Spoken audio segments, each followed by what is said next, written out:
नमस्कार। दूरदर्शन राजस्थान के कार्यक्रम सरसों चौपाल में आप सभी का स्वागत है। जैसा कि आप देख रहे हैं, ऐसा लग रहा है जैसे खेतों पर पीली चादर ओढ़ ली गई है।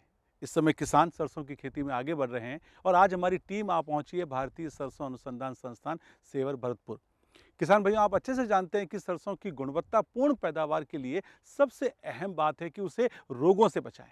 सबसे अहम बात है उसे कीटों से कैसे बचाएं।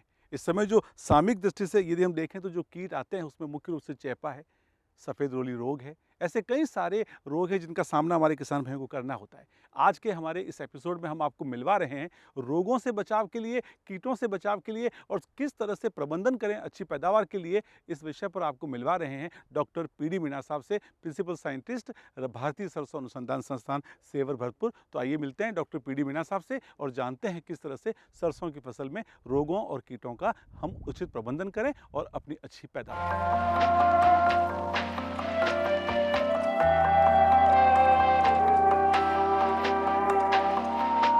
किसान भाइयों नमस्कार। आज हम चर्चा करेंगे जो सरसों में रोग और बीमारियां जो लगते हैं उनके बारे में। किसान भाइयों, हम कई बार ऐसे समझ लेते हैं कि अब बीमारी नहीं लगी, कोई फर्क नहीं पड़ता। लेकिन बीमारी क्या है? बीमारी तीन चीज़ों का कॉम्बिनेशन है।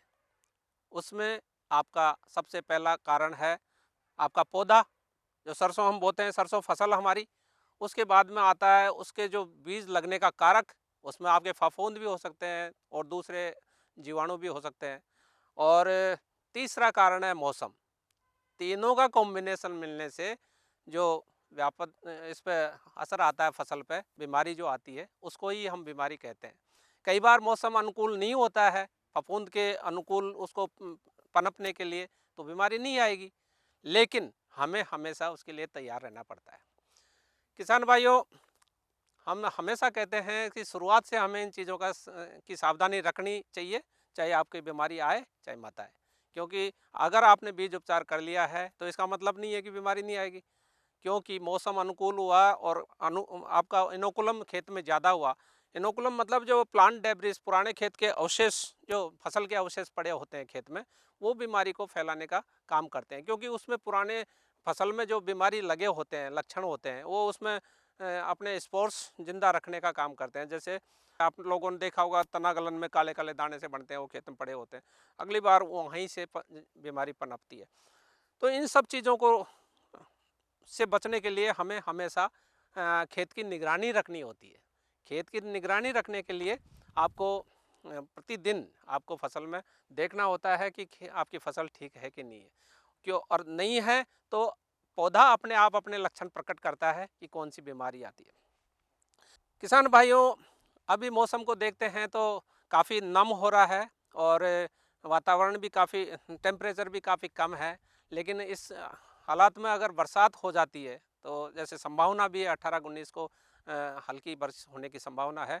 और पिछले कुछ दिनों हम देखेंगे 1 तारीख को भी बरसात हुई थी, उस समय भी बिना बीमारी पनपने लगी थी, लेकिन बहुत कम टेम्परेचर होने से फफूंद वापस रुक गए थे अपनी जगह, तो ज़्यादा फैल नहीं पाए थे। तो हो सकता है कि कई क्षेत्रों में ये ज़्यादा बीमारी फैल रही हो। जैसे सफ़ेद रतुआ रोग है। सफ़ेद रतुआ रोग किसान भाइयों, शुरुआत में जो अपने नीचे की फसल की नीचे की पत्तियां होती है वहाँ ये लगता है। और नीचे की पत्तियों में देखेंगे कि उसकी निचली सतह होती है, उसमें सफ़ेद फफोले बनते हैं और उसमें सफ़ेद सा पाउडर, वो फट के सफ़ेद सा पाउडर फैला के और बीमारी को फैलाने का काम करते हैं, जो कि एल्ब्यूगो कैंडिडा नामक फफूंद से होता है। इसके लिए हम मेटालेक्जिल से सीड ट्रीटमेंट की अनुशंसा हमारे संस्थान से हमेशा होती है। और कई कंपनियां कार्बेंडाजिम जो बाविस्टिन दवाई है उससे सीड ट्रीटमेंट करके भी बीज देते हैं। तो इन चीज़ों का हमें ध्यान रखना होता है।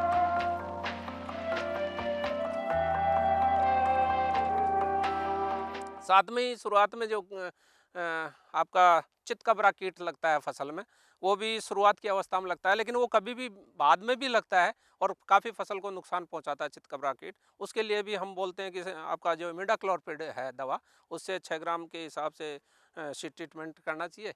शुरू में 6 ग्राम मेटालेक्जिल, फिर 6 ग्राम इमिडाक्लोप्रिड, तो आपका सफ़ेद रोली और वो दोनों उससे बच जाते हैं। तो निगरानी रखने की आवश्यकता है। और अभी जो मौसम है फसल के लिए काफ़ी अनुकूल है, फसल अच्छी है। बीमारियों की कई जगह बढ़ रही है, कई जगह नहीं बढ़ रही है और लगभग मतलब हमारी फसल सेफ है। फिर भी हमें संभावना लगती है कि अगर बरसात होती है या किसान भाइयों ने दूसरा पानी लगा दिया है तो तना गलन आने की पूरी संभावना रहती है। तना गलन में क्या होता है किसान भाइयों कि आपके शुरुआत में देखते हैं कि कई जगह से पत्ती गली हुई दिखती है, जैसे कि ये पत्ती आपका देख सकते हैं कि यहाँ से बीच में से गल गई है, लटक गई है, तो ये तना गलन के लक्षण है कि आपके खेत में तना गलन बीमारी आ रही है। और वो धीरे धीरे पूरे पौधों को में फैल के उसको गला देती है या उसको सुखा देती है, पौधे को मार देती है और ये बीमारी काफ़ी नुकसान पहुंचाती है। ये स्क्लोटीनिया स्क्लोशियम एक फफूंद है, उससे ये फैलती है बीमारी। और ये जो फूल झड़ते हैं नीचे और उस समय अगर किसान भाइयों आपने पानी लगा दिया है तो उससे ये ज़्यादा पनपती है। आपने मतलब उसको खाने का और सोर्स दे दिया है और पनपने का उसको आपने, मैंने बताया ना, मौसम और अनुकूल कर दिया कि आपका जो अंदर का वातावरण है वो काफ़ी नम हो गया है, तो उससे स्क्लोटीनिया रोग ज़्यादा पनपता है। तो हम हमेशा आपको अनुशंसा करते हैं कि 15 दिसंबर से और 15 जनवरी के बीच में फसल में पानी नहीं लगाना चाहिए। और आप देखे होंगे जिन किसान भाइयों ने पानी नहीं लगाया होगा तो उनके यहाँ तना गलन का प्रकोप भी कम रहा होगा। अगर फिर भी लगता है कि तना गलन आने वाला है तो किसान भाइयों हम अनुशंसा करते हैं कि जो बाविस्टिन दवाई है कार्बेंडाजिम, उसका 1 ग्राम दवा 1 लीटर पानी में घोल बना के छिड़काव करना चाहिए और पूरा फूलों पे और पूरे पौधे पे आपको उसका छिड़काव करने से वो जो फैलने का रहेगा उसका वो रुक जाएगा। तो इस बीमारी को फैलने से रोकें जिससे कि फसल में कम नुकसान हो।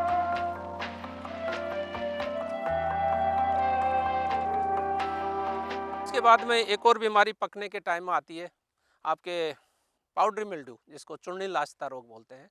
चूर्णी लाछता रोग के लिए किसान भाइयों हमेशा हमारी अनुशंसा अनुसार आपका जो सिंगल सुपर फॉस्फेट खाद है उसको आपने इस्तेमाल किया है तो आपके निश्चित रूप से चूर्णी लाछता रोग का प्रकोप कम रहेगा, क्योंकि सल्फर इस बीमारी को रोकने का काम करती है। सल्फर चूर्णी लाछता ही नहीं, आपके जो तना गलन है या दूसरी बीमारियां हैं उनको भी रोकने का काम करती है। इसलिए हमारी आपको ये रहती है कि आप हमेशा सल्फर युक्त खाद का ही प्रयोग करें और नाइट्रोजन वाले जो खाद हैं, नत्रजन वाले जो खाद हैं, उसमें आप उसकी मात्रा कम रखें, क्योंकि नत्रजन इन बीमारियों को बढ़ाने का काम करती है। आजकल हम अगर देखते हैं जैसे नैनो फर्टिलाइजर्स है तो नैनो यूरिया की जगह नैनो डीएपी अगर किसान भाई उसको यूज़ करते हैं तो उससे बीमारी का प्रकोप भी कम रहेगा और आपका जो दाना बनने की सरसों में है वो भी ठीक रहेगा, पैदावार बढ़ेगी। और सल्फर से आपका उसमें ऑयल कंटेंट भी बढ़ता है तो पैदावार निश्चित रूप से आपकी ज़्यादा होगी, आपको ज़्यादा आमदनी होगी, आपकी आर्थिक स्थिति सुधरेगी। तो इसलिए किसान भाइयों हम ओवरऑल हम देखें तो सरसों की फसल पे निगरानी हमें निश्चित रूप से रखनी चाहिए। अगर अचानक टेम्परेचर बढ़ जाता है तो लगता है कि कई क्षेत्रों में आपके चेपा जिसको बोलते हैं एफिड, उसके आने की संभावना हो जाएगी। तो शुरुआत में आप देखेंगे तो चेपा के लिए खेत के चारों किनारों पर चेपा अटैक करता है। तो निगरानी के टाइम में जहाँ भी आपको चेपा उसके फूल पे दिखे तो उसको आपको उस तनी को नष्ट करके तोड़ के और नष्ट कर देना चाहिए, जो चेपा बढ़े नहीं। क्योंकि चेपा 3 4 5 दिन में अनुकूल वातावरण पे खूब जोर से पनपता है और उसकी 12 दिन की आयु होती है और वो फटाफट बढ़ के और उड़ता है और नष्ट हो जाता है और फिर अंडे दे के काफ़ी फैलाता रहता है। तो उसके लिए हमें थायोमेथाक्सोम दवाई का इस्तेमाल करना चाहिए। एक टंकी में 3 ग्राम दवा घोल बना के छिड़काव करें। वो तब करें जब आपके एक पौधे पे 25 से 30 एफिड जो मेन सूट है उसके उसमें आपको दिखे, तब लगता है कि उसकी ईटीएल लेवल बढ़ गया है और पूरे खेत में फैलने की संभावना है, तो आप उस समय उसका छिड़काव करें।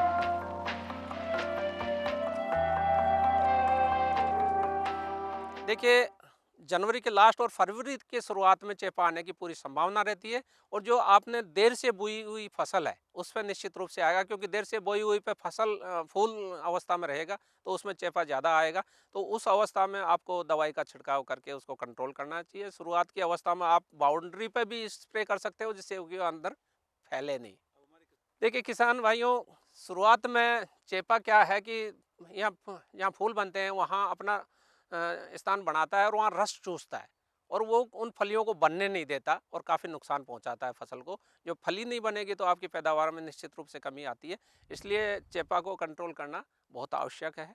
और जिन क्षेत्रों में इसका प्रकोप ज़्यादा हो तो वहाँ, क्योंकि ये फली अगर फूल फली बन भी गई तो फिर फली के ऊपर भी रस चूसता है और उसको काफ़ी मतलब दाना नहीं बनने देता, और कई बार बन भी जाता है तो उसमें तेल की मात्रा को भी कम कर देता है। तो इस तरह से काफ़ी नुकसान भी चेपा पहुंचाता है। तो जिन क्षेत्रों में चेपा का असर दिखे तो वहाँ थाइमेथाक्सोम का इस्तेमाल करें, जिससे कि इसका कंट्रोल किया जा सके।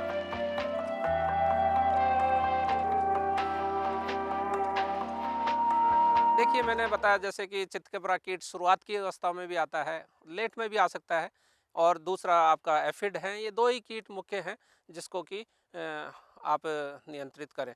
एक ये, अगर आप फसल को देखेंगे, ये हमारी एक नई वैरायटी है, ये व्हाइट रस्ट रेसिस्टेंट वैरायटी है, जिसका नाम है बीपीएम 1825। ये देखोगे आप, इस पे बिल्कुल भी कहीं भी बीमारी के लक्षण नहीं है, और ये ज़ोन 2 और ज़ोन 3 लगातार 2 साल तक ये आइडेंटिफ़ाई होके नोटिफ़ाई हो चुकी है, और बहुत ही अच्छी वैरायटी ये किसान भाइयों है। इसको आप देख सकते हैं, जहाँ भी लगा रखी है, इस बार भी किसानों को दी गई थी, और इस वैरायटी पे आप भरोसा करके लगा सकते हैं। इसकी हाइट भी ज़्यादा नहीं है, इसमें ब्रांचिंग भी बहुत अच्छी है, व्हाइट रस्ट रेसिस्टेंट भी है, और पैदावार इसकी 25-26 क्विंटल से कम नहीं आने वाली। तो ये भी आपको ध्यान रखना है कि आपके क्षेत्र में कौन सी वैरायटी उचित रहती है, तो उसी वैरायटी को लेना है। जिन क्षेत्रों में व्हाइट रस्ट रेसिस्टेंट ज़्यादा लगता है तो उसके लिए ये जो वैरायटी है आपके 1825 बीपीएम 1825, इसी को बोना चाहिए, जिससे कि आपके एल्बिगो कैंडिडा जो व्हाइट रस्ट फैलाता है वो नहीं लगेगा, और ये वैरायटी आपके लिए पैदावार भी ज़्यादा देगी।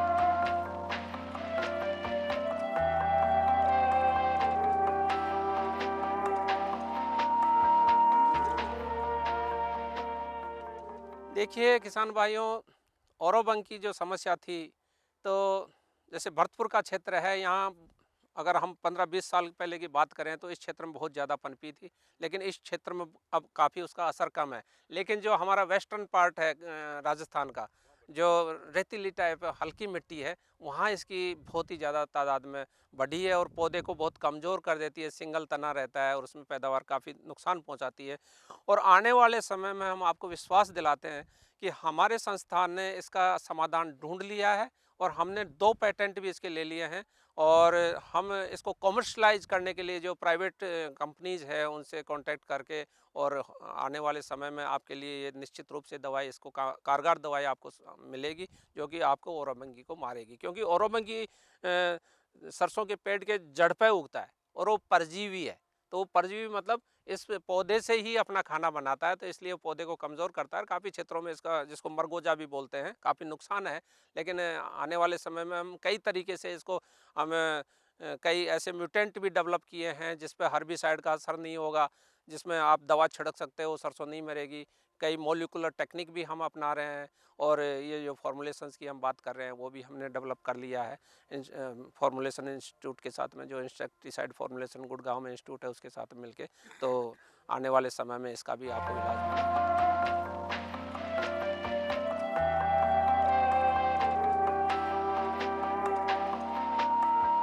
देखिए, सरसों में जो हनी का प्रोडक्शन है वो शुरू से ही रहा है, क्योंकि ये बहुत ही शॉर्ट ड्यूरेशन की क्रॉप है, और काफ़ी कम टाइम के लिए इसमें फ्लावर रहते हैं। तो इसमें क्षेत्र में पूरे में आपका पूरा फूल ही फूल दिखेगा। तो इस समय जो है 2-3 महीने के लिए जो हनी प्रोडक्शन वाले किसान हैं अपने बॉक्स इन्हीं इन्हीं क्षेत्रों में लगाते हैं, और इसका प्रोडक्शन बहुत ज़्यादा होता है, जो मस्टर्ड पे हनी होती है उसका। और बाद में फिर वो ऑफ सीजन में लेके अपने दूसरे क्षेत्रों में चले जाते हैं, चाहे हिमाचल में या जहाँ भी फूल वाले दूसरे फूल वाले पौधे हैं उनके पास में। तो किसानों भाइयों, ये एक्चुअली हनी जो है वो एक तो इसका अच्छा ब्रीडिंग करता है, मतलब पैदावार को बढ़ाता है, कम नहीं करता। एक मित्र कीट है, क्योंकि वो पॉलिनेशन का काम करती है। तो उससे भी किसान भाई एक अतिरिक्त बॉक्स लगा के, अपने खेतों में बॉक्स लगा के अतिरिक्त आमदनी का अपना साधन अपना सकते हैं। कई हमारे भरतपुर के क्षेत्र में कई किसान हैं जिन्होंने अपना इसमें हनी बी प्रोडक्शन का काम कर रहे हैं, और अच्छी आमदनी प्राप्त कर रहे हैं।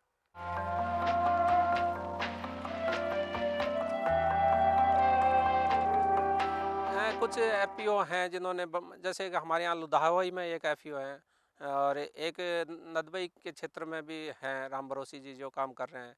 इन लोगों ने अपने फार्मर्स के ग्रुप बना के और उसको मल्टीफेरी बना दिया है। जैसे कि सरसों पैदा तो कर ही रहे हैं, लेकिन सरसों पैदा को बीज के लिए पैदा कर रहे हैं, तो बीज बेचेंगे तो ज़्यादा आमदनी होगी। उसमें से अगर कुछ सरसों बचती है तो उन्होंने अपना ऑयल मिल लगा दिया है, तो ऑयल मिल से वो अपना तेल निकाल के और ऑयल बेचेंगे तो 1000 रुपये और ज़्यादा उसको एक्स्ट्रा मिलेंगे।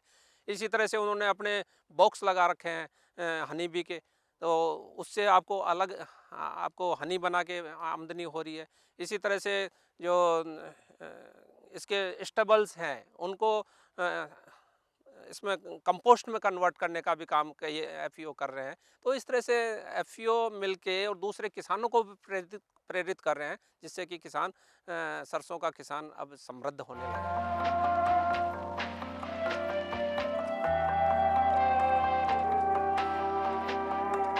देखिए, हमारे देश में सरसों का जो शुरुआत में प्रोडक्शन था 1000 के पास में आके स्टैग्नेट हो गया था, और 2015 के आसपास जो काफ़ी चीज़ें बदली, जिसमें आपका चाहे फर्टिलाइज़र यूज हो या आपका इरिगेशन सिस्टम का बदलने का हो या हमारे ब्रीडिंग प्रोग्राम में स्ट्रेंथ मिलने का काम हो, और सरसों का परिदृश्य बदला और आज हमारी प्रोडक्टिविटी बढ़ के 1.5 क्विंटल तक हो गई, 1.5 क्विंटल पर हेक्टर तक। आप 1 क्विंटल से 1.5 क्विंटल तक हमारी प्रोडक्टिविटी बढ़ी है। और अगर हम टोटल प्रोडक्शन की बात करें तो काफ़ी बड़ा है और आपने 12 मिलियन टन तक पहुंच गया है, और 12-13 मिलियन टन काफ़ी प्रोडक्शन हुआ है। और देखते हैं कि हमारे यहाँ देश में शॉर्टेज सरसों के तेल की मतलब एडिबल ऑयल की जो खाद्य तेल है उनकी हुई है, और उस खाद्य तेल की कमी को पूरा करने के लिए हमारा संस्थान व्यापक रूप से सरसों को बढ़ाने का काम कर रहा है, जिसमें चाहे उसका एरिया एक्सपेंशन की बात हो, चाहे उसकी प्रोडक्टिविटी बढ़ाने की बात हो। एरिया एक्सपेंशन में जैसे हमने एक अपार्ट प्रोग्राम चलाया आसाम में, और पूरे आसाम के ज़िलों में हमारे वहाँ एसआरएफ वगैरह डेप्यूट करके पूरी जो टेक्नोलॉजी हमने दी, उनके फार्मर्स को ट्रेनिंग हमने दी, और पूरे आसाम में काफ़ी एरिया बढ़ा है, और अब पूरे नॉर्थ ईस्ट में बढ़ाने का काम चल रहा है। और अब टेक्नोलॉजी इनपुट देने का काम हमारे यहाँ झारखंड में भी चल रहा है, बिहार में भी चल रहा है, उड़ीसा में भी चल रहा है, क्योंकि वहाँ प्रोडक्टिविटी बहुत लो है, और जनरली वहाँ तोरिया का प्रोडक्शन होता है। उसको हम कन्वर्ट शॉर्ट ड्यूरेशन वाली क्रॉप में कन्वर्ट करके, जो शॉर्ट ड्यूरेशन की जो वैरायटीज़ हैं, चाहे हमारी ये क्या नाम से DRMR 150-35 है, इस तरह की वैरायटी, या PM 25-26 है, तो उस तरह से हम पूरे देश को प्रोडक्शन बढ़ाने का काम हमारा संस्थान कर रहा है, जिससे कि जो खाद्य आपूर्ति है उसको सुधारा जा सके। तो किसान भाइयों, इस तरह से हम देखेंगे कि सरसों में जो आपके इस समय जो बीमारी और जो कीट लगने की जो संभावनाएं हैं, उसका मैं एक बार आपको फिर बताऊं कि जो इस समय जो लगने की संभावना है वो है तना गलन, सफ़ेद रोड़ी और चेपा। इन तीन, दो बीमारी और एक कीट का प्रकोप होने की पूरी संभावना रहती है इस समय।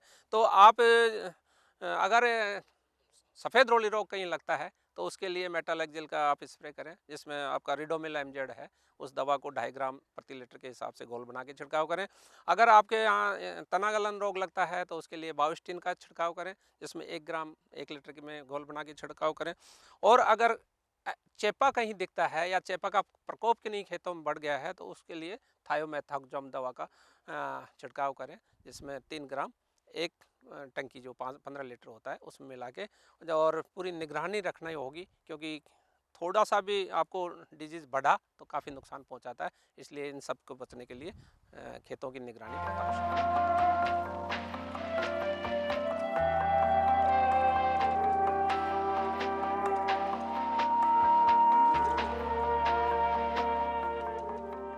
तो किसान भाइयों, जैसा कि मैंने चर्चा की है अपने इस वार्ता में, तो इन सब का अगर आप ध्यान रखेंगे, जैसे कि निगरानी है, सही दवाई का इस्तेमाल है, सही समय का इस्तेमाल है, तो आप जो होने वाली कीट और रोग से होने वाली नुकसान है उससे बच पाएंगे और अपना आमदनी को बढ़ा पाएंगे।